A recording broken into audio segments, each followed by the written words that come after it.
Então, vamos lá, vamos à obra, vamos iniciar o nosso tema de hoje. A gente vai falar sobre fibromialgia, e é uma doença que é, na verdade, compreendida como sendo da área de musculoesquelética, principalmente da área de reumatologia, e a gente vai falar, na verdade, várias coisas, várias informações que são importantes, informações mais antigas, informações mais atualizadas, e a proposta que eu faço para vocês hoje é para a gente fazer um overview. Eu tive a preocupação de perguntar se era um assunto que rotineiramente vocês viam por aí, e me parece que não. Então, a gente vai fazer um convite a vocês para fazer um passeio em detalhes mais superficiais da fibromialgia. A gente não vai se aprofundar em todos os detalhes, mas eu quero fazer esse convite para um despertar relacionado à fibromialgia e, quer queira, quer não, relacionado à dor crônica também, tá? Então, a gente dispensa qualquer informação. Tem aqui o meu contato relacionado à plataforma do Instagram, e lá no Instagram também a gente tem um link, lá no link na bio, para o nosso grupo de Telegram, no qual a gente compartilha e discute questões relacionadas principalmente ao mundo da dor crônica e do movimento, tá? Então, vocês estão convidados, caso tenham interesse nesse tipo de assunto. Eu declaro que eu não tenho nenhum conflito de interesse com relação a nenhum dos conteúdos que vai ser apresentado nessa noite de hoje.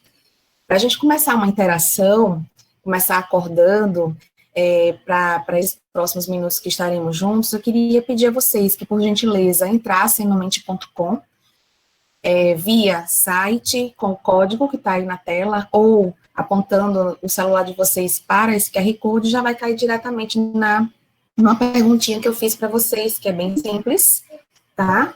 Que é pedindo para vocês citarem 3 palavras que vêm à mente de vocês quando vocês pensam no tema, ou na doença, ou nessa palavra, quando escutam fibromialgia. Eu vou dar 1 minutinho e meio para vocês, para a gente ver como é que vai ficar esse resultado. E agora a gente volta para a nossa apresentação, então, tá? Então, vou fazer essa atualização sobre fibromialgia com vocês, falar sobre conceito, um pouquinho de neurociência, um pouquinho de classificação, um pouquinho de caracterização clínica, avaliação e tratamento fisioterapêutico, tá? Essa é a minha proposta de hoje, um pouquinho sobre cada coisa, como o tema ele é mais amplo, e a gente começa exatamente pelo que é fibromialgia. Ó, vocês não me deixam sozinha não, vai lá, termina de responder na nossa nuvem de palavras, para a gente mostrar depois para vocês como é que vai ficar o resultado, tá bom? Então, o que é fibromialgia? Fibromialgia é uma síndrome caracterizada pela presença de dor musculoesquelética do tipo não inflamatória, generalizada e difusa. Tá? O que é essa generalizada e difusa? Que ela está espalhada no corpo inteiro. Como vocês podem ver aqui, isso é uma das figuras clássicas que a gente facilmente encontra na internet, mostrando, inclusive, os tender points, como vocês podem ver aqui, os pontinhos vermelhos, né, que eles estão da região da cabeça, no dorso, nos membros apendiculares. E o que é que essas pessoas apresentam além de dor generalizada? Inclusive, a literatura chega a chamar de síndrome da fibromialgia. As pessoas costumam apresentar, de forma associada, cefaleia, síndrome do cólon irritável, que é uma irritação na região intestinal, associada com diarreia de urgência, dor em contorção. Alodinia, que é uma resposta exagerada à dor, na ausência de estímulo que provoque dor, ou seja, ao toque, ao contato com a roupa, tá? Ao abraço. Então, pressões mínimas podem causar dor. Parestesia, que é a alteração da percepção sensitiva. Fadiga generalizada, essa é uma fadiga que ela está associada tanto a uma fadiga física como também uma fadiga mental, então tem uma questão cognitiva associada. Rigidez, especialmente rigidez matinal. Labilidade emocional, alterações do nível de humor, também altera-se o sono vigília, então as pessoas têm muito distúrbio de sono mal, né, mal dormido, não reparador, poucas horas de sono, e desautonomia, que é a desregulação do sistema simpático-parasimpático, tá? Inicialmente, eu gostaria de aproveitar, nesse contexto da dor, uma coisa que eu sempre tenho feito nas aulas que eu dou, especialmente para o público de fora, é indicar a leitura do nosso currículo de dor, que foi sugerido para a graduação em fisioterapia e foi publicado por um grupo que eu presidi a convite da Sociedade Brasileira para o Estudo da Dor, no qual a gente propõe, em 2017, né, a publicação saiu em 2017 e ainda está atual, com relação àquilo que deve ser abordado no Brasil na graduação em fisioterapia. Uma outra coisa que é muito importante, antes da gente entrar em detalhes na fibromialgia, é divulgar para vocês que acabou de sair no mês passado uma publicação na PEN, feita pelo Conselho Superior, via presidência da IASP, com a revisão da definição de dor, que não mudava há cerca de 40 anos, mesmo considerando que foram feitas inúmeras modificações da neurociência da dor à aplicação na prática clínica dos conceitos e das técnicas e das intervenções em dor. Então, o novo conceito é esse que está aqui exposto para vocês. Dor é uma experiência sensitiva e emocional desagradável, associada ou semelhante àquela associada a uma lesão tecidual real ou potencial. Junto a essa definição que foi revisada, saíram 6 notas dizendo que a dor é uma experiência pessoal que é influenciada por aspectos biológicos, psicológicos e sociais, então valoriza a questão do modelo biopsicossocial, que tanto se comenta nos dias de hoje, nessa pandemia especialmente. Dor e nocicepção não são os mesmos fenômenos, não são iguais.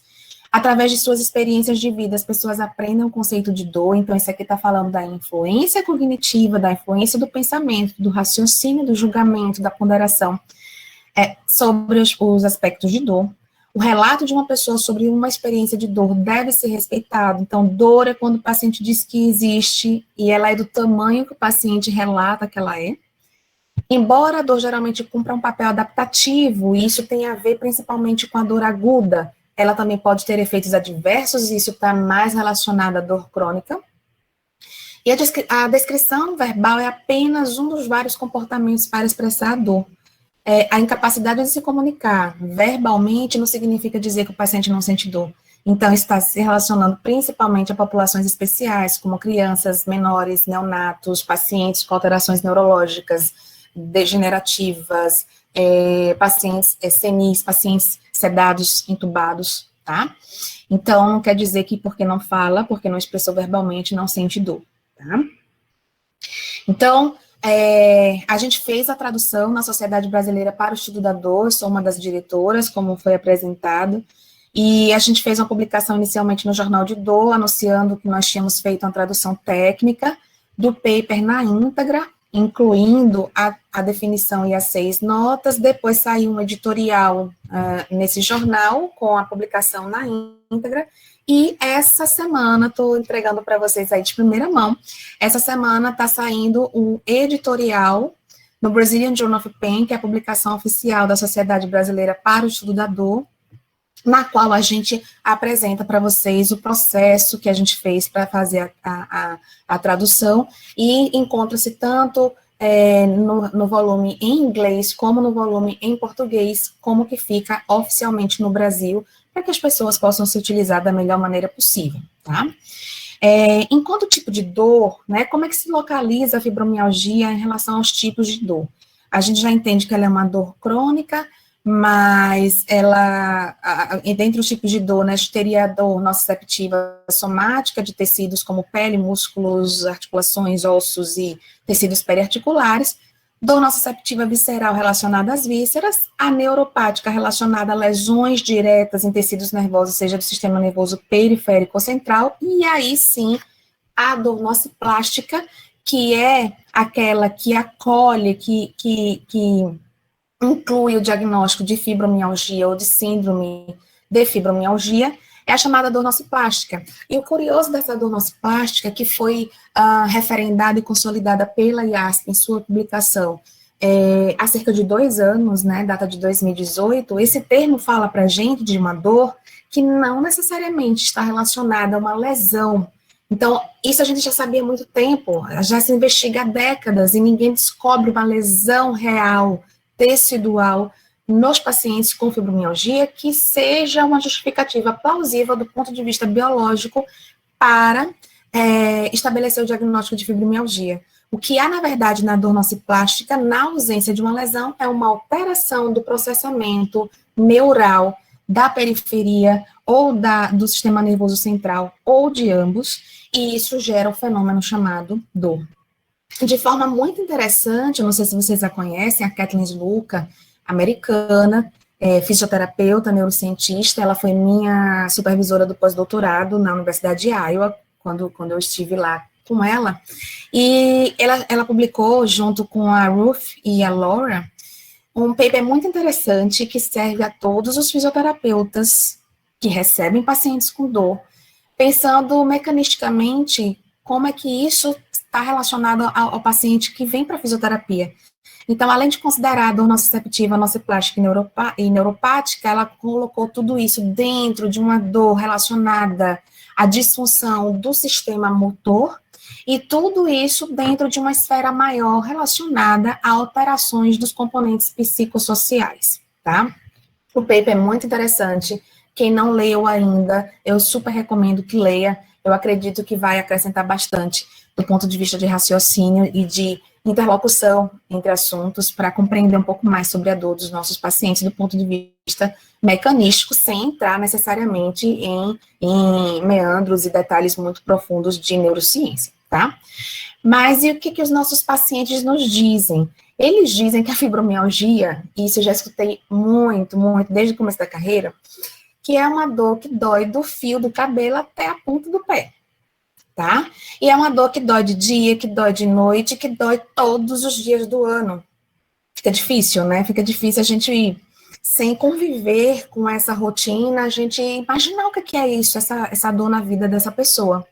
Essas pessoas dizem pra gente relatos que fazem a gente imaginar o paciente desse jeito aqui, cheio de hematoma, cheio de a pele craquelada, porque o que eles relatam pra gente, em termos de sensação, às vezes se confunde com ferida, com hematoma, com alterações que a gente perceberia na região cutânea desses pacientes, e nada é detectado.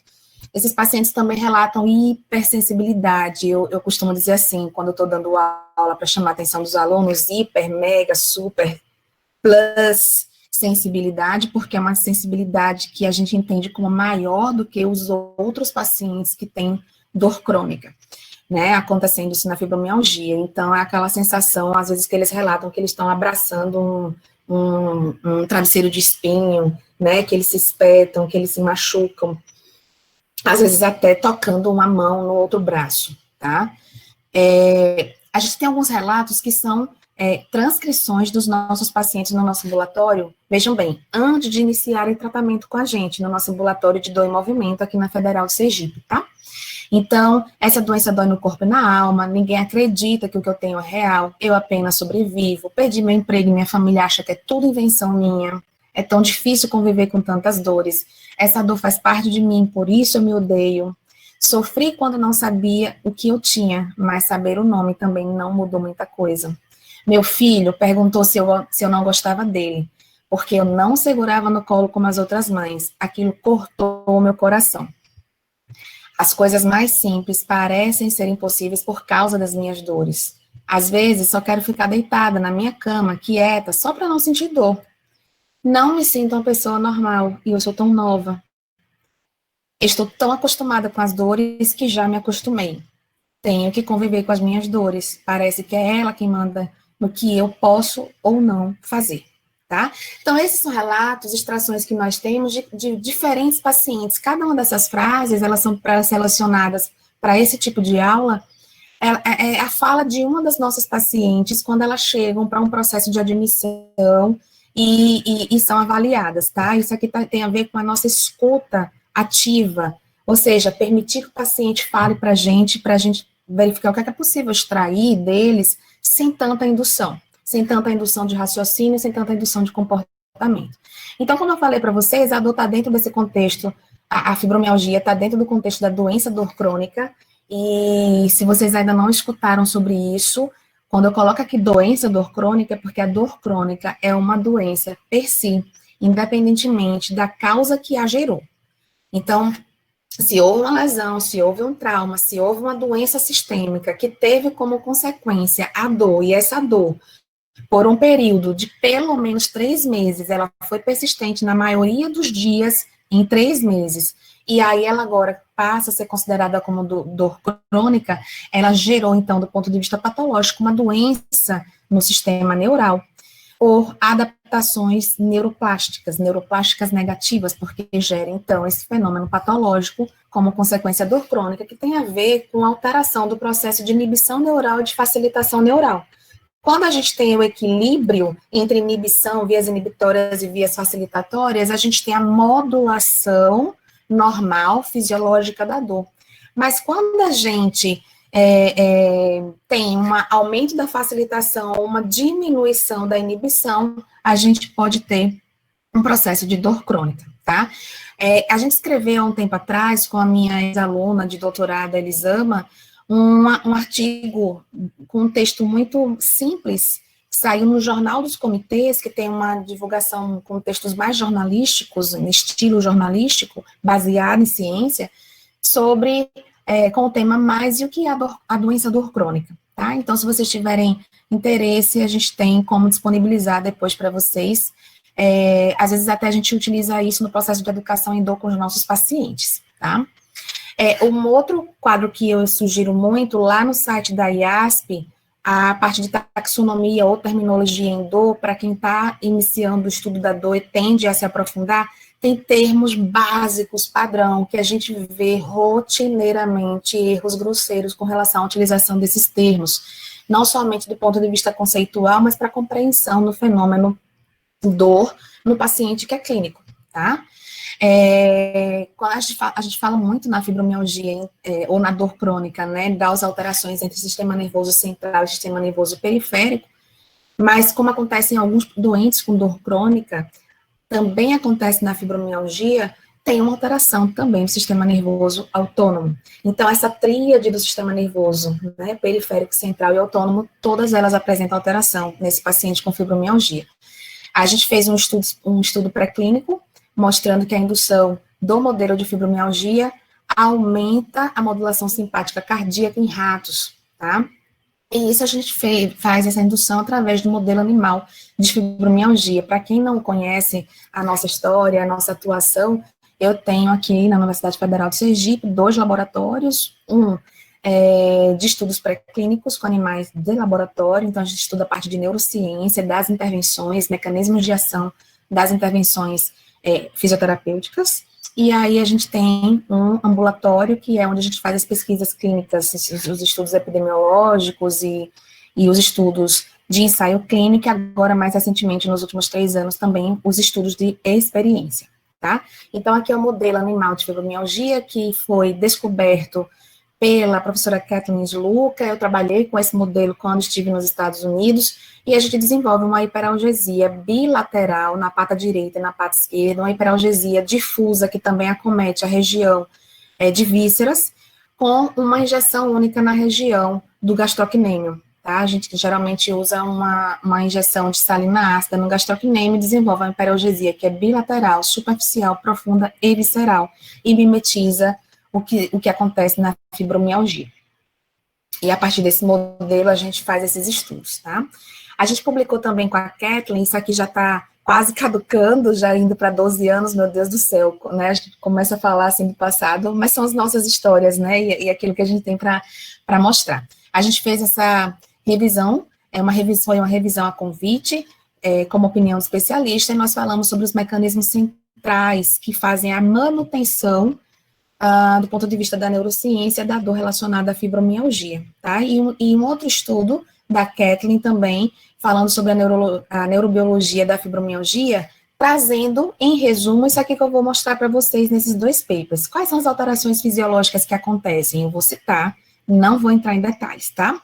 Fiquem aí, segurem no carão. A alteração do sistema nervoso central com aumento da excitabilidade central e diminuição da inibição descendente, então, aumenta o que sobe, que excita para sentir dor lá no tálamo, e diminui o que desce, que são as vias que modulam descendentemente a dor que já foi percebida pelo tálamo. Então, tem exatamente aquele desbalanço que eu mencionei para vocês lá, que é característico nas dores crônicas. Alteração em nível do sistema nervoso periférico, com diminuição do número de fibras nervosas e alteração de potencial evocado, ou seja, do ponto de vista da responsividade neural de funções somatosensoriais, tá?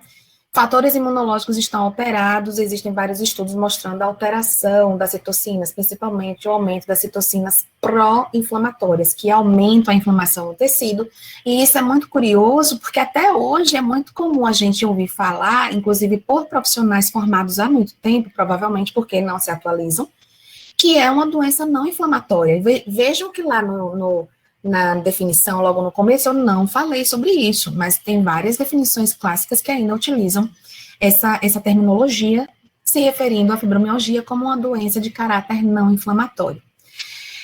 Antes de estudar o suficiente, eu já cheguei a falar isso também, porque eu era induzida pelo que boa parte dos autores falavam. Fatores estressores.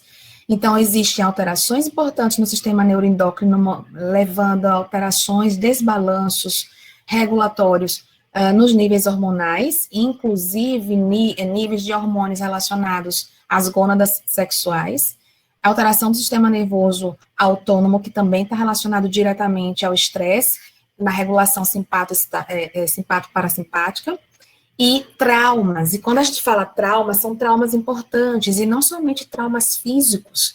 Existem muitos estudos mostrando a relação intrínseca, direta e muito forte, como fator de causalidade de traumas, inclusive na época da infância, relacionado ao abuso, relacionado à violência, relacionado a grandes perdas do ponto de vista psicológico, com o diagnóstico de fibromialgia na idade mais adulta. Um outro fenômeno que eu gostaria de trazer para vocês e que está presente na fibromialgia é a sensibilização periférica e central.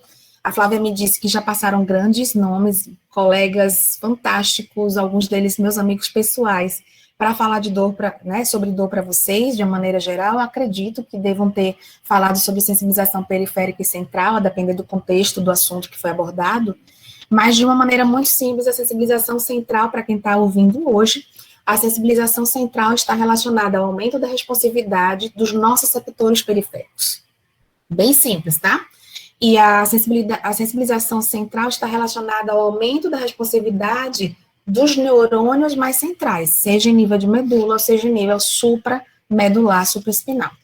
E aí, veja esse diagrama que a gente montou aqui para vocês. Se o paciente não tem sensibilização periférica e não tem sensibilização central, do ponto de vista fisiopatológico, baseado na neurociência moderna da dor, ele não tem dor. Mas se ele tiver sensibilização periférica e não tiver central, ele tem dor. Se ele tiver apenas sensibilização central, ele também tem dor. E se ele tiver sensibilização periférica e central juntas, simultaneamente, ele também tem dor. Guardem esse organograma que eu trouxe aqui para vocês, porque a gente vai voltar nele lá na hora de falar de tratamento, tá? Essas alterações centrais, elas são importantes, né? Já tem estudo mostrando de meta-análise, mostrando a atrofia da substância cinzenta em pacientes com diagnóstico de fibromialgia, tá? Esse estudo aqui eu acho muito interessante, do Gracely. Vejam o foco aqui nesse gráfico, mostrando o estímulo, a intensidade do estímulo, que na verdade é um estímulo pressórico, e aqui no eixo Y, a intensidade de dor numa escala numérica. E aqui estão representados grupos de indivíduos. Vamos ver quem é cada grupo desses indivíduos. Aqui em azul tem um grupo controle, indivíduos que não têm fibromialgia e nenhum tipo de dor crônica, e eles respondem com baixa intensidade de dor, 2 alguma coisa, 2,8, 2,9, a uma baixa pressão mecânica, por volta aqui de 2 kg por centímetro quadrado, isso feito com algômetro de pressão. Aqui no verde, esses mesmos indivíduos controles, conforme você aumenta a pressão por volta de 4,2 quilos, por exemplo, eles respondem com aumento da intensidade. Então, vejam que isso é um aumento linear. Conforme se aumenta a pressão, profunda, periférica no tecido, aumenta-se a intensidade de dor. Mas quem é esse vermelhinho aqui no triângulo? Exatamente os pacientes com fibromialgia. Eles respondem com a mesma intensidade que o controle a pressões muito menores. Então, o limiar de dor por pressão nesses indivíduos é muito mais baixo, o que faz com que eles tenham uma hiperalgesia mecânica extremamente importante. E considerando que é no corpo inteiro, ele tem uma alteração desse limiar no corpo inteiro, tá?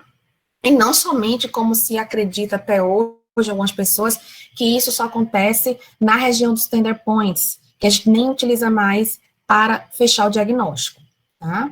Então, alterações cerebrais estão mostradas nesses pacientes com fibromialgia.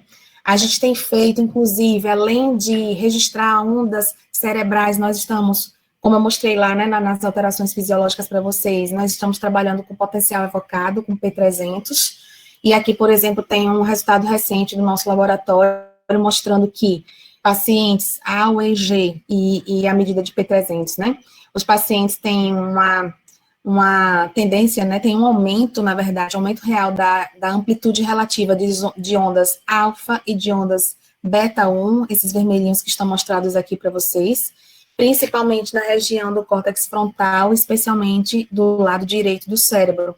Em compensação, tem uma diminuição aqui da amplitude relativa de ondas beta, gama, de ondas beta 3 e gama. E o que é que isso quer dizer para a gente? Isso tem a ver com a ampla participação do córtex frontal, e aí quem sabe o mínimo de neurociência do ponto de vista de área encefálica sabe a importância do córtex frontal para o sistema do movimento, e ele está completamente comprometido do ponto de vista de sinais de excitabilidade nesse cérebro dos nossos pacientes com fibromialgia, tá? Aí veja a relação que eu quero fazer para vocês. Ela tem sido entendida como uma doença encaixada na reumatologia, com sensibilização central e o aumento da somação temporal e a diminuição da inibição descendente. E aí a minha dúvida fica, será que ela não está deixando de ser pensada como uma doença relacionada ao sistema neural? Né? Porque todos os últimos estudos relacionados a essa doença estão envolvendo o sistema nervoso, tá? Central, periférico, sistema nervoso autônomo, a relação com a neurofisiologia. Então, eu deixo isso aqui para reflexão, ou seja, a gente tem muito a aprender ainda, e eu não sei se no fim da minha carreira eu vou ver ainda se eu terei a oportunidade de ver esse tipo de desenrolamento da ciência, tá? Então, como diagnosticar fibromialgia? Esse daqui é o paper mais recente, se vocês forem de forma muito autônoma na literatura, vocês vão encontrar vários, porque de tempos em tempos, né, 2000 alguma coisa, 2010, agora 2016, que é a publicação mais recente do Colégio Americano de Reumatologia, que é o colégio que tem sido, desde o começo, responsável por tentar compreender e disseminar como padrão ouro o diagnóstico, a classificação diagnóstica para a fibromialgia, tá? Então, vou apresentar brevemente para vocês, sem entrar em detalhes, mas está aqui nesse paper. Quem lê com bastante cautela vai compreender isso. Um dos requisitos para diagnóstico clínico, tá? Por que eu estou enfatizando isso? Não existe biomarcador, não existe exame de imagem, nem exame laboratorial que nos faça confirmar que o paciente tem fibromialgia. No máximo, esses exames, no momento inicial do diagnóstico clínico de um paciente, vai ajudar a descartar outras doenças que cursem com fenômenos que são similares entre a fibromialgia e outras doenças, principalmente reumatológicas, tá? Então, no exame clínico, é preciso fechar o diagnóstico de dor generalizada em 4 de 5 regiões, sintomas presentes por pelo menos 3 meses, como todos os outros tipos de dor crônica, e é necessário preencher alguns critérios dentro dos escalonamentos com relação ao índice de dor difusa e à escala de gravidade de sintomas. Nesse índice de dor difusa, o que vocês veem aqui são 2 regiões mostrando membros superiores, membros inferiores, e a região de tronco, então essas são 5 regiões, o paciente precisa, no mínimo, sentir dor constante e simultânea, difusa, em 4 dessas 5 regiões, excluindo, no caso, a dor de cabeça, a dor na região de cabeça e pescoço, e a dor abdominal baixo, tá? Na escala de gravidade de sintomas, que é o outro item, são observados fatores relacionados à fadiga, sono não reparador e sintomas cognitivos, porque os pacientes também apresentam alteração cognitiva, principalmente relacionada à concentração, atenção e memória. E sintomas que incomodam dentro de 6 meses, como dor de cabeça, dor abdominal e depressão, que são, né, dor abdominal e dor na cabeça, seriam aqueles que estavam excluídos dentro do esquema corporal. E por último, e tão importante quanto, porque foi incluído somente nesse diagnóstico de 2016, a fibromialgia não exclui outras doenças, como estava previsto no diagnóstico até a última publicação no ano de 2010, tá? A fibromialgia, ela precisa ser estudada, admitida, compreendida, acolhida, de acordo com a visão do sistema ou do modelo biopsicossocial. Que aí a gente recebe um paciente, normalmente na fisioterapia, que tem um perfil, né, de doença relacionada ao biológico, que tem afecção físico-funcional, mas que tem seus aspectos psicoemocionais ou sociais envolvidos. Mas a gente pode Professora, pode voltar no slide anterior, por gentileza, no último? Pode, sim. Isso. Muito obrigado. Desculpa atrapalhar. Desculpa. Não, tudo bem. Vocês querem fazer alguma anotação? Eu tirei foto. Ah, joia! Tá tirado aí. Ao final, se alguém se perdeu ou estava tão inebriado com a nossa fala, e aí não deu tempo de tirar também fotos, vocês me avisam, a gente vai trocando figurinha lá no final, ou qualquer coisa eu mando via Flávia, e as indicações, porque é um prazer enorme que vocês queiram estudar mais um pouco daquilo que a gente traz para vocês como uma forma de despertar. Afinal de contas, eu acho que a função dos educadores no Brasil ou no mundo é exatamente fazer essa multiplicação do saber e criar no outro esse entusiasmo, né, para buscar mais, tá? Então, é exatamente isso que eu queria fazer hoje com vocês, então fiquem à vontade.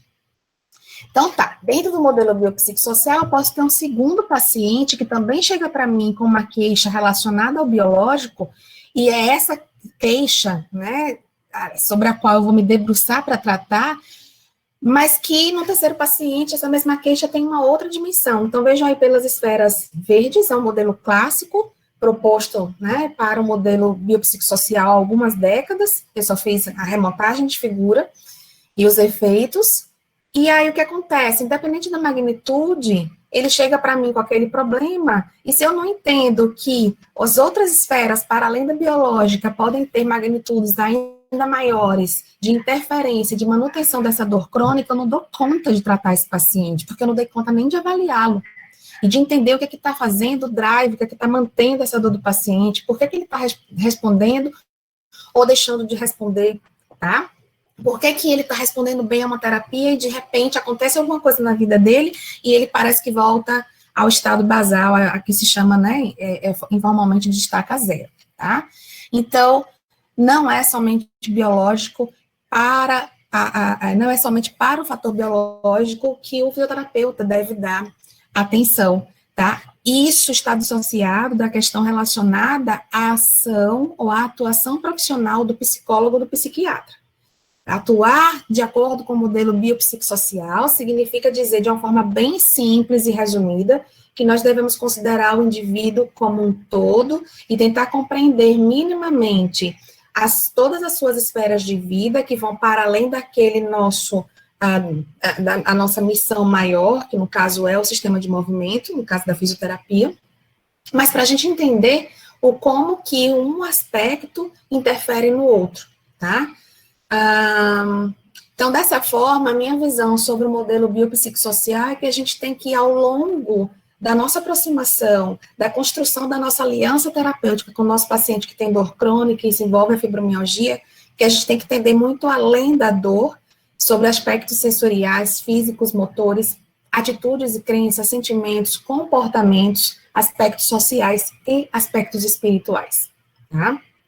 O que medir nos nossos pacientes? Então, aqui a gente tem uma indicação de capítulos que eu tenho sobre avaliação da dor nos livros da Kathleen Sluka, que é especialmente feito para fisioterapeutas, mas estão em inglês, foram publicados pela editora da IASP, e a gente tem um tratado de dor, que são 2 volumes, uma produção da Sociedade Brasileira para o Estudo da Dor, nós temos esses 2 capítulos que falam sobre a avaliação da percepção de dor e avaliação física e funcional da dor, que traz em detalhes, e agora eu estou atualizando, porque deve sair a nova edição agora em 2021, e aí já estou recheando com mais novas informações, algumas dessas que eu vou trazer para vocês a partir de agora. Então, eu não vou me aprofundar, eu vou trazer um overview, ou seja, uma visão geral de quais são as possibilidades de como nós podemos avaliar o paciente que tem fibromialgia. Josi, por que você fala possibilidades? Porque isso aqui não é uma receita de bolo, isso aqui não é um pacote fechado. Eu preciso compreender qual é o cenário de cada paciente, qual é o contexto de cada paciente, suas características, para então lançar mão de quais são os instrumentos que eu vou utilizar na minha prática clínica individualmente, tá? Então, não é que nem na pesquisa, a gente não translaciona a coisa para a prática clínica exatamente como está na pesquisa, a gente precisa realmente considerar a individualidade dos nossos pacientes. Então, a gente pode avaliar a intensidade de dor em repouso, olha só, tá? Até nisso aqui, uma coisa tão simples, e eu tenho falado há tantos anos sobre isso, pelo menos 5, 6 anos, e eu tenho a impressão de que sempre quando a gente chega num público novo, é uma novidade. E eu entendo isso, né? Essa recepção do assunto como novidade.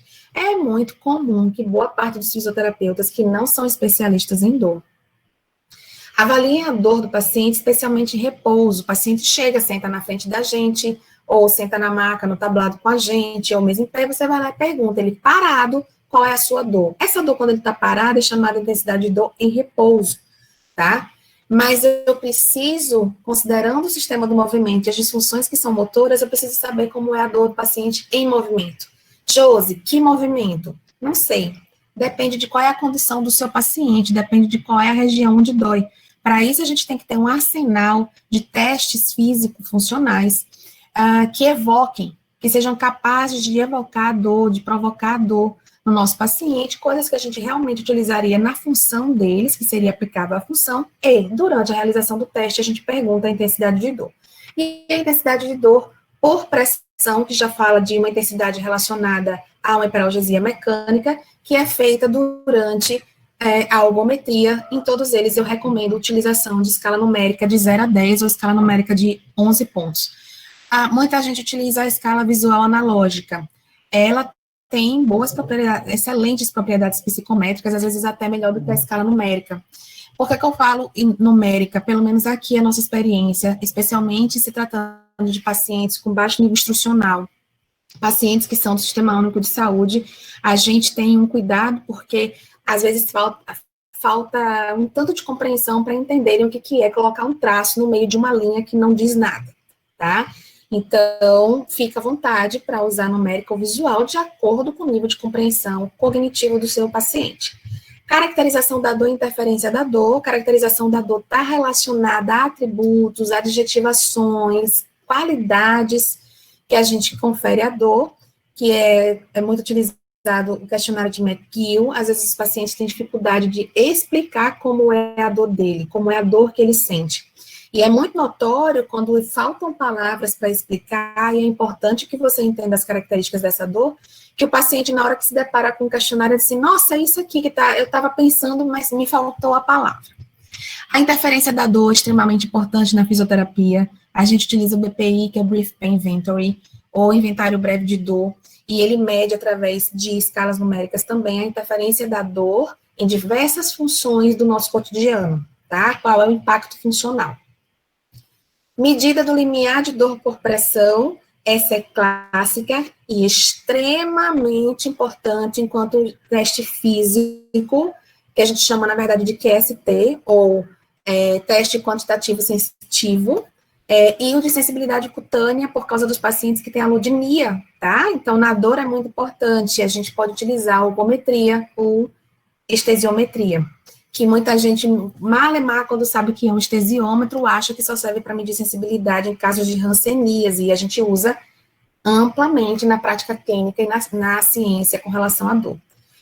Tem testes, né, mais recentes, que já podem ser utilizados, e a gente está fazendo bastante na prática clínica, que são o teste de somação temporal de modulação condicionada da dor, que verificam, através de neurofisiologia clínica, ou seja, um parâmetro indireto, como é que está o funcionamento das vias ascendentes que facilitam a dor, no caso da somação temporal, e das vias descendentes inibitórias da dor, no caso da modulação condicionada da dor.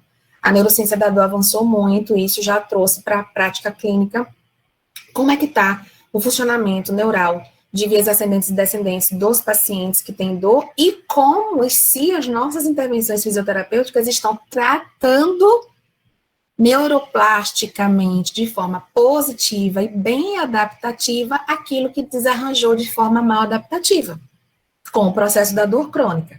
E normalmente a gente usa a dobradinha aí de escala numérica e algometria para fazer essas medidas, tá? Então, aqui só algumas ilustrações para fazer a medida de hiperalgesia mecânica profunda com algômetro, mostra 2 algômetros diferentes, um estrangeiro, um nacional. E mostrando aqui que a gente pode medir tanto hiperalgesia primária, ou seja, no local que dói, ou que dói mais, ou que está relacionada à lesão, e uma hiperalgesia secundária, que é aquela um pouco mais longe do local que dói, tá? A medida de sensibilidade cutânea, ou de dor cutânea, ou conhecida como allodynia, através de estesiometria, isso aqui é um kit nacional, esse é um kit internacional. Quem não tem kit de estesiômetro, que é supimpa para esse tipo de medida, é muito mais sensível do que pegar qualquer pincel e pincelar a pele do paciente para ver se o paciente responde, tá? Então, a gente também faz uma aplicação perpendicular para verificar a que gramatura desses filamentos, são também sequenciais, o paciente responde. É importante mencionar que isso se aplica, obviamente, mais para a pesquisa clínica, mas o ideal seria fazer uma calibração, se são pessoas diferentes que vão utilizar o estesiômetro para fazer a avaliação do paciente, tá? Então, a gente consegue medir aqui na balança de precisão quanto de pressão por área que a gente faz com a nossa mão. A minha pressão pode ser diferente da de Flávia, do professor Vitor, tá? Então, aqui mostrando também que a allodynia pode ser medida tanto no local da dor quanto mais longe, fora do local da dor, como, por exemplo, representada aqui uma dor no ombro, medida no ombro, uma dor no ombro referida na região do antebraço, tá? Eu vou passar um pouco mais rápido pela modulação condicionada da dor, mas aqui é mostrando que a gente faz o estímulo, um estímulo nocivo, tá? Com uma hiperpressão através do esfigmomanômetro, chegando a uma pressão de 270 milímetros de mercúrio, e durante essa pressão a gente faz aplicar essa pressão, não, essa compressão que gera uma dor isquêmica transitória. Todo mundo que já averiguou a pressão sabe que existe uma dor considerável nesse momento, que imediatamente passa quando a gente descomprime, e é medida, então, é feita a algometria por pressão para medir o quanto que o indivíduo sente de dor antes, durante o fenômeno compressivo e depois da retirada do fenômeno compressivo, tá? Tem toda uma explicação neurocientífica para a gente fazer a interpretação desse exame. Na fibromialgia, é muito comum a utilização do FIC, ou KIF, em português, que é o questionário de impacto da fibromialgia, com perguntas bastante simples, tá? Que o paciente responde, né, se ele é capaz de ir às compras sempre, quase nunca ou nunca, e aí você vai fazendo o somatório da quantidade de números que foram pontuados ou marcados, selecionados pelo paciente. Isso vai gerar um score final e está relacionado à condição de bem-estar, de qualidade de vida do paciente com fibromialgia. É considerado um dos principais desfechos padrão ouro mundialmente para pacientes fibromiálgicos, tá? Tanto quanto a dor. Na avaliação funcional, a gente pode fazer a avaliação de força, a gente deve fazer. Esses pacientes são pacientes que tendem a descondicionar muito, muito facilmente e têm dificuldade de condicionar o sistema. São pacientes que têm baixo tônus, baixa força, pouca força muscular, porque são pacientes que tendem cronicamente ao sedentarismo. Então, é muito importante a gente compreender o nível de força dos nossos pacientes, para compreender também a sua função remanescente ou sua disfunção, do ponto de vista do sistema do movimento humano, do controle motor, tá?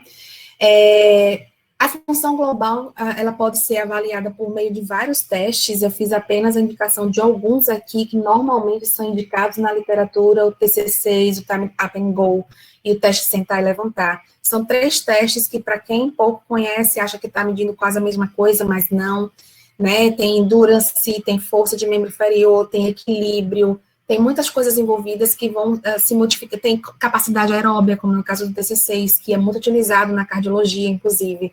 Então, a depender de qual tipo de desfecho que você quer avaliar através da função global, aí sim, você faz uma pré-seleção de um ou mais desses testes, não entendendo que o resultado obtido num teste vai se aplicar para desfechos que não foram contemplados durante o procedimento de testagem. A gente precisa ter muito cuidado com relação a essas funções globais, tá? Avaliação de fatores psicoemocionais. De novo, não somos psicólogos, não estamos treinando para ser psicólogos, nem estamos atuando no lugar deles. Esses aqui são, que eu vou mostrar para vocês, são desfechos cujos instrumentos são padrão ouro, de domínio público, e todos eles, como os anteriores que eu já mostrei para vocês, validados no português brasileiro, que podem ser amplamente utilizados na prática clínica, tá? Alguns deles são muito simples, muito práticos de serem utilizados e ajudam muito a gente no processo de avaliação e de conhecimento do nosso paciente. Às vezes até eu falo de autoconhecimento por parte do paciente, a proporção que ele se coloca, lendo e respondendo a essas questões, tá? Então, o que a gente vai falar aqui não é de um diagnóstico de depressão ou de ansiedade, por exemplo. A gente está falando de níveis de ansiedade ou níveis de depressão que identificam que o paciente tem propensão a um diagnóstico clínico.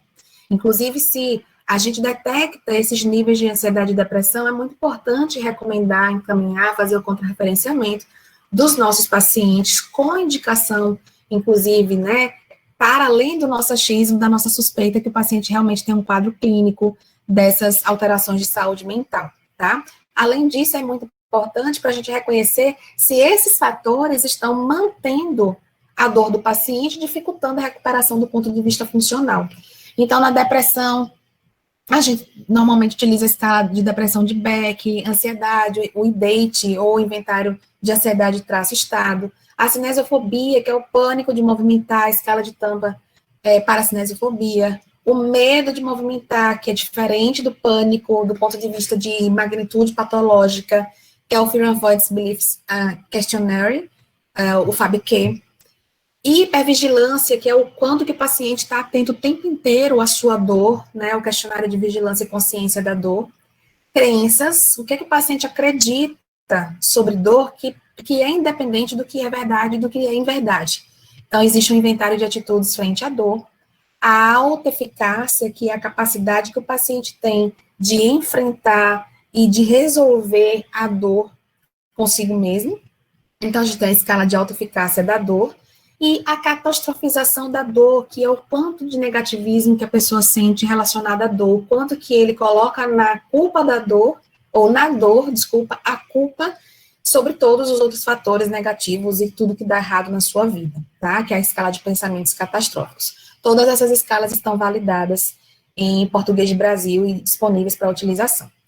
A gente tem se valido, o que não é muito comum na prática clínica atual, mas a gente acredita que é uma tendência, porque agora está saindo muito na ciência, enquanto resultado, e como o nosso mundo está ficando muito tecnológico, a gente acredita que isso é realmente uma tendência, e nós temos feito no nosso laboratório, em nível de pesquisa, exames de eletroencefalografia, como aquele resultado que eu já tinha mostrado para vocês, mas além de avaliações quantitativas, nós temos também trabalhado mais recentemente, né, acabamos de aprender a trabalhar com redes neurais funcionais dinâmicas, que fazem uma avaliação qualitativa da projeção de sinal nas sinapses entre neurônios, nas diferentes regiões encefálicas, através da aquisição de dados por eletroencefalograma. Temos trabalhado com termografia infravermelha, que tem sido largamente utilizada em pesquisa para pacientes, né, contribuir na compreensão diagnóstica de pacientes com fibromialgia, estabilometria, porque algumas pesquisas começaram a mostrar algo que a gente já desconfiava, e que existe uma relação com alteração de equilíbrio nesses pacientes, e acelerometria também, para a gente entender essa função um pouco mais dinâmica relacionada à marcha e suas oscilações nos diferentes planos, tá? Do ponto de vista de prognóstico, fibromialgia tem cura? Essa semana eu recebi essa pergunta de 2 pacientes, tá? Fibromialgia ainda não tem cura, a gente não sabe, não se estima para quando que isso vai acontecer, se vai acontecer, mas ela tem tratamento. E a gente precisa ser forte batalhador junto com o paciente e descobrir para aquele paciente quais são as intervenções a que ele melhor responde, seja do ponto de vista de tratamento farmacológico, cujas evidências já estão estabelecidas, ou de tratamentos não farmacológicos. E agora, Josi, o que é que você me diz, do ponto de vista da fisioterapia, sobre esses tratamentos, né? O que é que a gente deve considerar nos pacientes fibromiálgicos? Olha só quem é esse paciente que chega pra gente. Olha, gente, via de regra, os pacientes fibromiálgicos são assim: dor difusa, dor intensa, persistente e com presença de alodimia, do tipo não me toque, fadiga importante, principalmente matinal, poliqueixosos, fazem uso de polifarmácia, às vezes até chegar ao ponto de não querer usar mais nada, porque desacredita, tá? Alterações cognitivas, como eu já ressaltei para vocês, pacientes ansiosos, deprimidos, catastróficos, cinesiofóbicos, baixo autoeficazes, hipervigilantes, com alterações de crenças, inclusive muitas crenças impostas por profissionais de saúde que já atenderam anteriormente, um distúrbio da percepção do efeito dos tratamentos, e principalmente hoje, o que tem atrapalhado muito do ano passado para cá são as fake news. Isso tem atrapalhado muito, porque pacientes fibromiálgicos são poliqueixosos e são verborreicos de natureza, e essa coisa de estar com acesso fácil a informações que são desatualizadas ou que são inverídicas tem atrapalhado muito do ponto de vista da crença dos pacientes e da percepção do efeito do tratamento, tá? Pacientes que têm baixa responsividade a uma série de tratamentos, então é aquele tipo de paciente que já passou por vários profissionais, que já recebeu vários tratamentos e muitos deles não funcionaram ou funcionaram apenas por um período de tempo, e que tem muitas vezes baixo suporte social por falta de credibilidade da família e das pessoas que estão no seu lazer, no seu trabalho, nos seus vínculos, tá? Então vamos abrir a nossa mente com relação à terapia. E antes de elaborar a prescrição de terapias analgésicas para pacientes com fibromialgia, ou qualquer outro que tenha dor crônica, você precisa conhecer muito sobre dor, sobre a dor dos seus pacientes antes de querer sair fazendo prescrição, tá? Então, vamos voltar lá naquele quadro que eu tinha mostrado para vocês. Como pensar as estratégias de tratamento para esses pacientes? Se ele não tem sensibilização nenhuma, ele não tem dor. Mas se ele tem sensibilização periférica e eu tratar a sensibilização periférica, é muito provável que eu diminua, regrida a dor desse paciente. Se ele tem sensibilização central e eu trato a sensibilização central, esse paciente pode ficar sem dor também. Mas se ele tem as duas formas de sensibilização e eu não diagnostiquei isso é muito comum no fibromiálgico ou em muitos pacientes com dor crônica, e eu trato somente com recursos que fazem dessensibilização periférica, o paciente permanece com dor.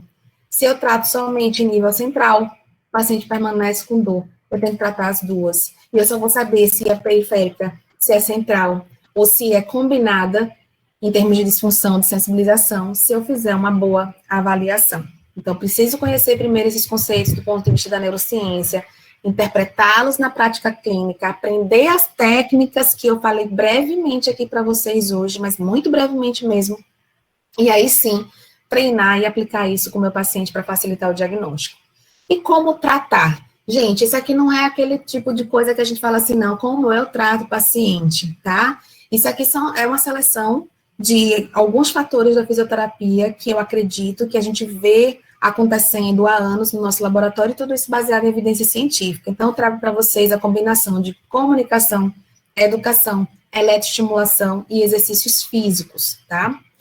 Então, é uma série de papers que a gente tem publicado nos últimos anos, mas a gente não vai se atentar somente aos papers do nosso laboratório com relação à fibromialgia, e a gente começa aqui falando que comunicação importa. a forma que você se comunica, o conteúdo que você se comunica, a abordagem que você entrega, seu olhar, seu toque, sua postura, o espelhamento com o paciente.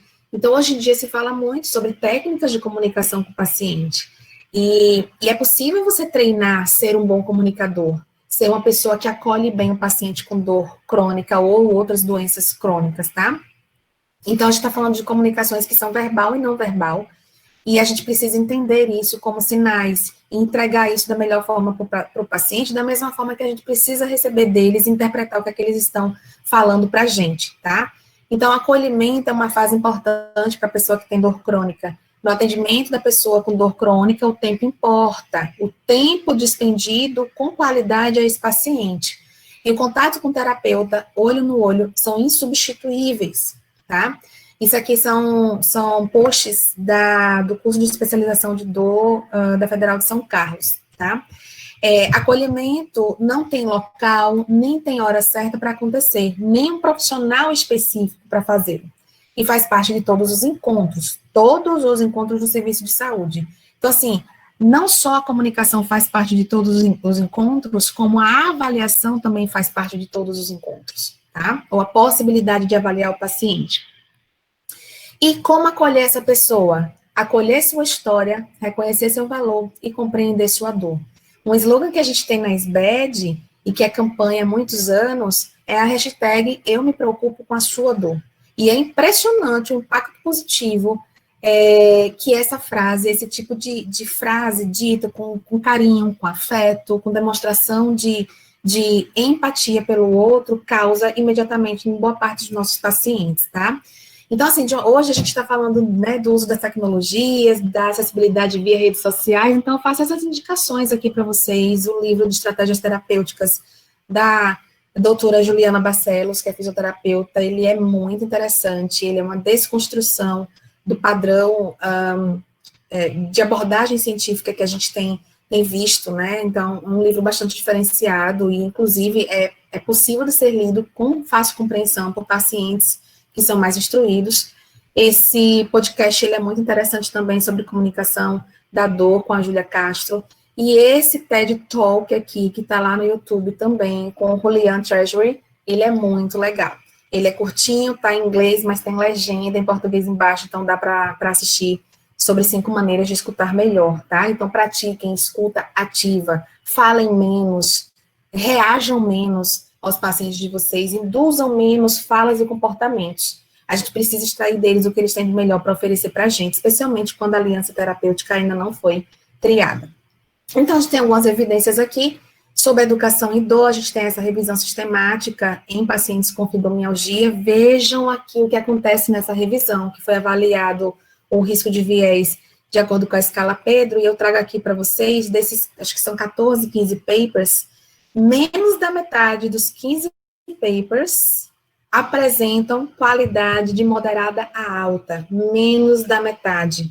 Então, aqui tem, né, eu não vou entrar em detalhes sobre a avaliação dos itens, mas eu destaco para vocês também que apenas um desses artigos apresentou uma evidência com alta qualidade, né, relacionada ao risco de viés, tá? Então, isso é preocupante, porque isso fala da qualidade dos estudos para o nível de exigência que a gente tem hoje no ano 2020, né, da qualidade dos estudos dos últimos anos, que estão vindo para as revisões sistemáticas. Esse estudo aqui não trouxe... vamos ver aqui, né, foi feito nessas bases de dados, avaliado com a escala Pedro, de mais de 2.000 artigos foram selecionados, no final apenas 12, mostrando uma alta heterogeneidade da amostra, não só das características da amostra, mas também das intervenções, ou seja, dos protocolos, dos desenhos de estudo que foram utilizados para aplicar a educação em saúde ou educação em dor, né, baseada em neurociência. Os protocolos, gente, se vocês lerem, eles são extremamente diversos. E uma coisa que muito me preocupa, né, hoje em dia está todo mundo falando educação em neurociência da dor, educação em dor, educação em saúde, e parece que é muito simples fazer, porque parece que é só chegar no paciente e falar sobre a doença dele, falar sobre a anatomia, o nervinho, o cérebro, porque tem que se exercitar. Isso é informação. oferecer informação. Educar está para muito além do que apenas informar. Educar tem a ver com a compreensão de quem é o seu educando, de qual é o perfil, por exemplo, cognitivo para aprendizado de quem você pretende educar. Então, isso tem que fazer com que se envolva esse educando no processo ativo, que é o que nós, professores, deveríamos ou devemos, depende aí do tempo de conjugação de cada um, mas que a gente deve fazer com os nossos alunos, envolvê-los no processo, fazê-los integrar, fazê-los protagonizar. E é isso que hoje em dia, na avaliação e no tratamento fisioterapêutico do paciente com dor crônica, a gente super fala que esse paciente ele tem que ser o máximo possível ativo, o ator principal do seu processo de recuperação, tá? Então, esses estudos individualmente, eles têm mostrado diminuição da percepção da gravidade da doença, diminuição da catastrofização, da intensidade de dor e da ansiedade. Porém, o que acontece? Apesar de se indicar a educação dos pacientes, educação em dor, que deve ser o primeiro passo no automanejo da dor pelos pacientes com fibromialgia, a evidência científica ainda é muito limitada do ponto de vista de risco de viés e de nível de evidência. Com relação à eletroestimulação, destaco aqui para vocês essa revisão sistemática sobre o uso de métodos eletrotérmicos e fototerapêuticos. Veja, um pacotão enorme de tudo que é agente físico. E esse tipo de revisão sistemática pode gerar erros muito graves, porque são, apesar de serem agentes físicos, mas são agentes com propriedades muito distintas, com características biofísicas e fisiológicas muito distintas, tá? Então, nesse estudo aqui, eles mostraram que, agora que eu percebi que ficou oculto, mas vamos lá dizer o que foi que aconteceu aqui nesse estudo. Nesse estudo, eles mostraram captaram apenas 5 ensaios clínicos. Desses ensaios clínicos, 2 eram de eletroestimulação, 2 de laser, um outro combinado com ultrassom. Olha a panaceia, tá? E aí, eles concluíram que existe uma alta heterogeneidade de protocolos, que, na verdade, os agentes físicos, cujos ensaios clínicos foram incluídos, para a eletroestimulação, não conseguem gerar evidência suficiente, porque não é possível nem fazer uma meta-análise, considerando que se tratam de agentes físicos diferentes, e não é possível fazer análise de forest plot. Então, eu trago para vocês um dos artigos que foi desenvolvido pela professora Kathleen Sluka, que é padrão ouro do ponto de vista de metodologia, com tamanho amostral excelente e com vários itens metodológicos de baixo risco de viés, mostrando que a TENS reduz dor, fadiga, hiperalgesia e restaura a inibição central. Então, nesse ponto aqui é muito interessante, porque a TENS reduz a dor e a fadiga, especialmente quando aplicada e medida durante o movimento. Então, uma das grandes recomendações que a gente tem nos últimos anos, vejam, isso aqui é de 2013 já tem 7 anos. Então, há pelo menos 5 anos, a gente já fala que a TENS, ela não deve ser utilizada de forma passiva, isso aqui também já está aprovado para pacientes com osteoartrite, tá? Com osteoartrite do joelho. Então, a TENS, ela deve ser utilizada especialmente associada ao exercício. Chega de utilizar a TENS com o paciente deitado ou sentado, ficar não sei quantos minutos, não sei quanto que vocês prescrevem, 20, 30 minutos, com o paciente sentado, deitado, parado, recebendo estimulação, onde você poderia estar otimizando o seu tempo de treinamento, de controle motor, tá? E os melhores resultados são em movimento. Então, a gente tem uma muito maior responsividade dos pacientes quando avaliada a dor em movimento do que a dor, tá com efeito, né? Do que a dor em repouso, tá? Existe uma diminuição da hiperalgesia mecânica quando é medido o limiar de dor por pressão, tanto primário quanto secundário, diminuição da sensibilização periférica e o que eu acho mais lindo de tudo, diminuição da sensibilização central. Por quê? Porque o uso da TENS em pacientes com dor crônica, não somente com fibromialgia, tem mostrado que, além do exercício na fisioterapia, que é padrão ouro, e que faz diminuição da sensibilização central, somente a TENS considerado como agente físico e um recurso passivo, embora possa ser utilizado numa abordagem ativa, promove essa diminuição da sensibilização central por alterar favoravelmente a somação temporal e a modulação condicionada da dor, tá? A gente publicou essa revisão sistemática aqui sobre o efeito da corrente interferencial em pacientes com fibromialgia, mas a gente tem apenas 2 estudos que foram incluídos e não tem evidência que suporte o uso, nem que refute o uso da corrente interferencial para esses pacientes, tá? Vejam aqui, a gente está finalizando para a parte de exercícios, né? O que o paciente diz antes do tratamento sobre o exercício, sobre se exercitar. Não consigo fazer nada em casa que tudo dói. Exercício, Deus me livre, só de pensar já está doendo. Não tenho energia para nada, quanto mais para fazer atividade física. Tem para lá de 10 anos que eu fui na academia. Fazer exercício, não tem outra coisa mais fácil para me tratar, mas eu vou sentir mais dor se fizer exercício, tá?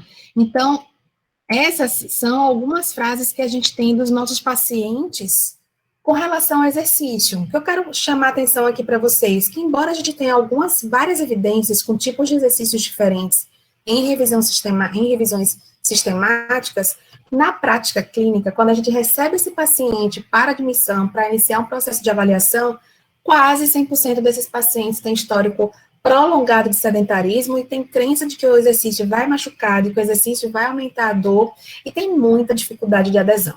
A adesão é uma palavrinha-chave nos dias de hoje, tá? Porque isso tem a ver com a efetividade do sucesso do tratamento em médio e longo prazo.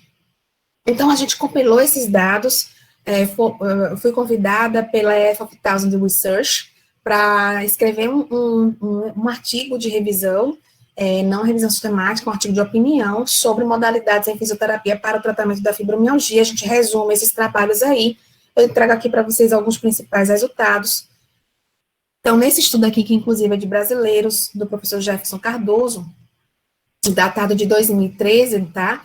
Eles utilizaram grupos que compararam a fisioterapia aquática com nenhum tratamento, com exercícios em solo e com outros tratamentos. Uma coisa que é muito importante observar com que o tratamento padrão, né, que está sendo investigado, está sendo comparado, porque comparar com nada é uma coisa e comparar com outro tipo de exercício é outro resultado que a gente espera, tá?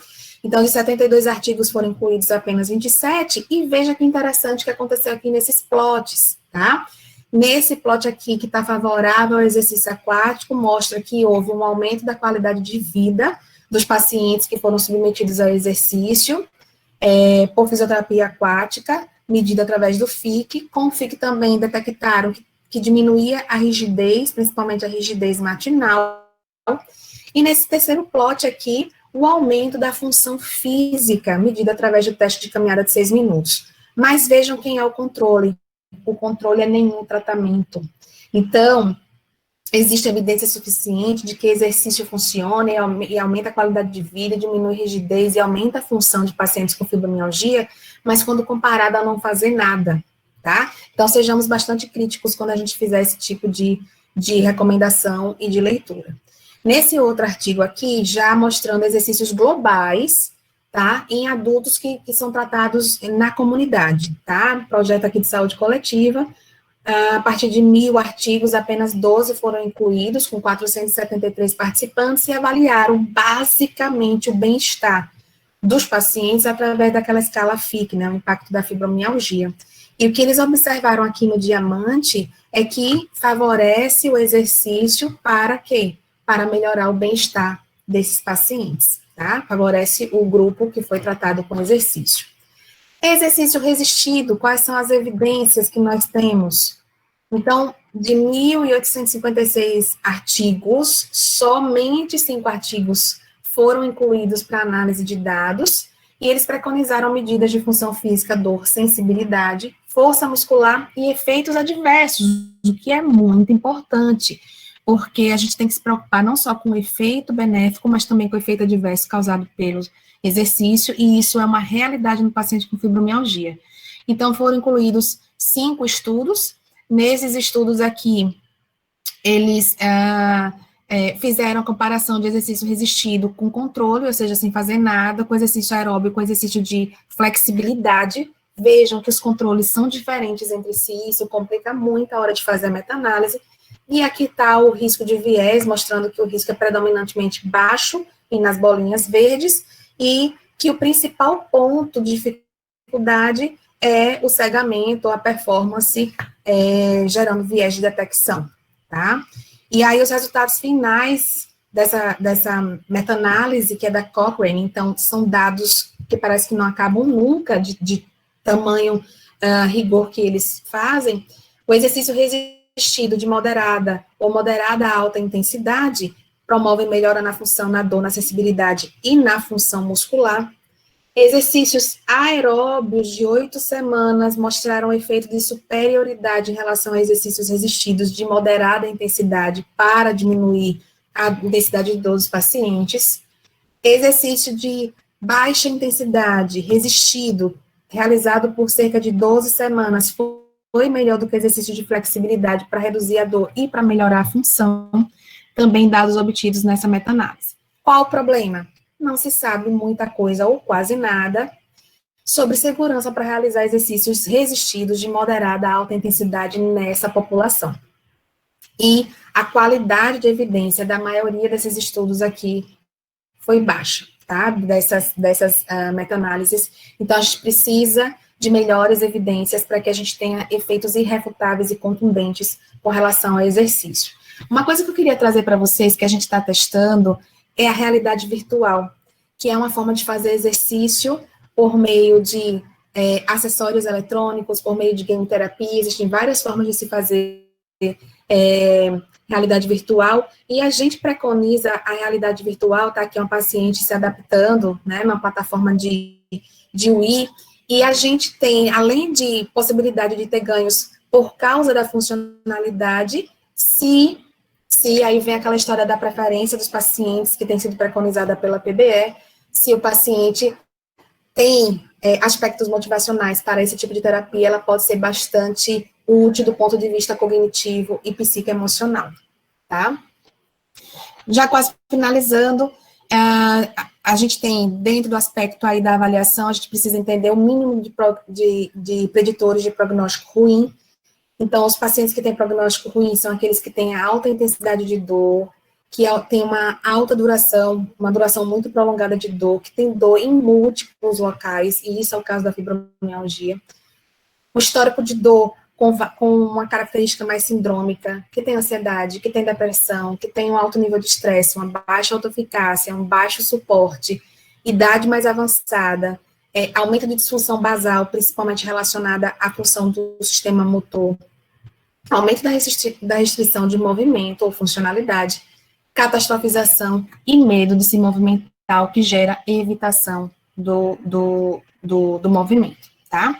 E aqui, para não parecer que a gente só traz frases com caráter mais negativo sobre os nossos pacientes, né? Aqui a gente tem alguns relatos dos pacientes após se submeterem aos nossos tratamentos.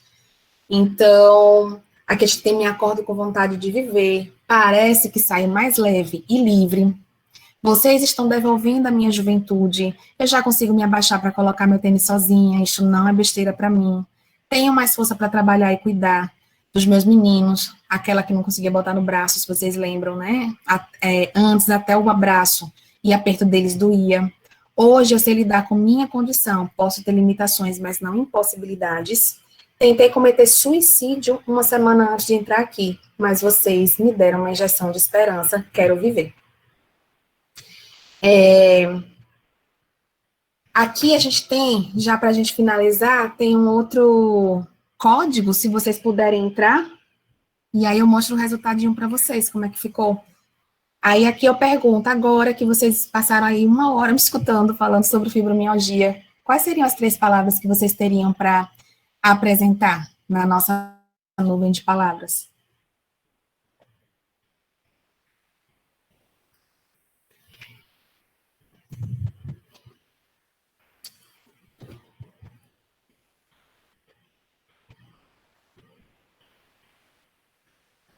Vou dar um tempo para vocês entrarem.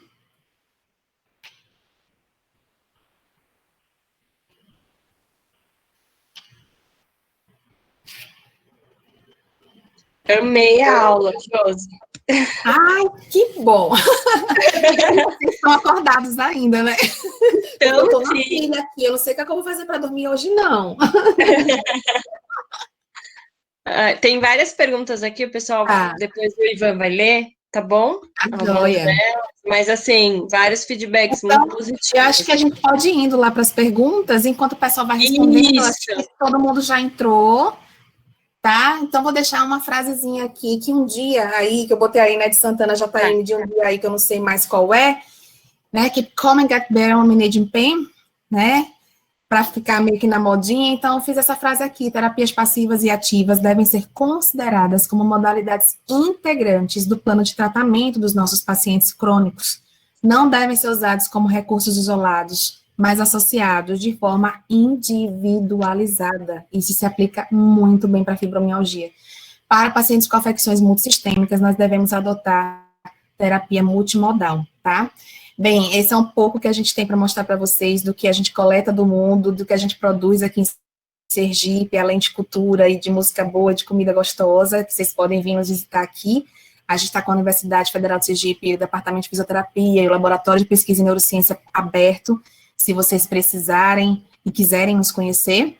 E como não podia deixar de ser, a gente agradece ao apoio que a gente recebe com investimento financeiro dos órgãos governamentais, das agências de fomento nacionais e internacionais, e a todos aqueles que fazem a família Lapene, são meus alunos de hoje e de ontem, de iniciação científica, mestrado, doutorado e pós-doc, que são responsáveis por boa parte dos dados que a gente apresentou e que são referentes ao nosso laboratório, tá? Fica mais uma vez aí o meu contato, e aqui chamando a atenção para o abraço de algodão, que é a forma que a gente normalmente se comunica com as pessoas que têm fibromialgia, tá? Então, quando vocês escutarem essa fala, abraço de algodão, é para falar um pouco da leveza, que inclusive é trazida pela borboleta, símbolo que eu utilizei em meio a alguns slides, também representando a fibromialgia pela leveza da borboleta, tá?